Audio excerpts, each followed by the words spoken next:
Hulk और वीरू दोनों बहुत दिनों से बीमार थे। दोनों अपनी माँ की टीवी पर कुश्ती देख रहे थे। उन्हें उम्मीद थी कि अगर माँ यह कुश्ती जीत जाएंगी तो उन्हें अपने इलाज के लिए पैसे मिल जाएंगे। लेकिन तभी ब्लैक बुल इतनी बेरहमी से वीरू की माँ को पटक देता है कि वहीं अखाड़े में वीरू की माँ की मौत हो जाती है। यह देखकर हल्क सदमे में बेहोश हो जाता है और छोटा भाई वीरू वहीं दम तोड़ देता है। कुछ दिनों बाद हल्क जैसे तैसे ठीक होता है। घर आकर वह अपनी माँ और छोटे भाई वीरू की याद में फूट फूट कर रोता है और अपनी माँ की कसम खाता, चाहे 20 साल लग जाएं, लेकिन ब्लैक बुल से बदला जरूर लूंगा। अगले ही दिन से हल्क 10,000 किलो के पत्थर उठाकर पहाड़ों पर चढ़ता है, हाथियों के साथ ट्रेनिंग करता है, कड़ाके की ठंड में बर्फ से जमे पत्थरों पर योग करता है। दिन, महीने, साल बीतते जाते हैं। पूरे 20 साल इसी तरह निकल जाते हैं। लेकिन आज भी हल्क अपने छोटे भाई वीरू और माँ को याद करके अकेले में रोता है। तभी एक दिन कुश्ती का ऐलान होता है। सुनो सुनो पूरे गांव वालों, 20 साल बाद वही कुश्ती होने जा रही है जिसमें वीरू की माँ मारी गई थी। और सबसे खौफनाक बात, यह कुश्ती सांपों की दुनिया में होगी। जो हारेगा उसे सांपों को खिला दिया जाएगा, जो जीतेगा वह बनेगा नागों की दुनिया का राजा। अगले दिन पूरा गांव सांपों की दुनिया में कुश्ती देखने पहुंच जाता है। धीरे धीरे पूरा अखाड़ा भर जाता है। एक तरफ ब्लैक बुल दहाड़ रहा था और दूसरी तरफ 20 साल की भयानक ट्रेनिंग लेकर आया हल्क। वह इतना ताकतवर हो चुका था कि चाहे तो यमराज से भी भिड़ जाए। लड़ाई शुरू होने से पहले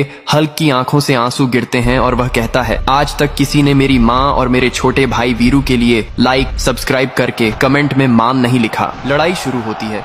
हल्क पूरी ताकत के साथ ब्लैक बुल पर टूट पड़ता है। एक ही वार में हल्क ब्लैक बुल को इतनी जोर से पटकता है कि ब्लैक बुल वहीं पर मर जाता है। पूरा अखाड़ा सन्न रह जाता है। सांपों की दुनिया में सन्नाटा छा जाता है। हल्क जीत जाता है।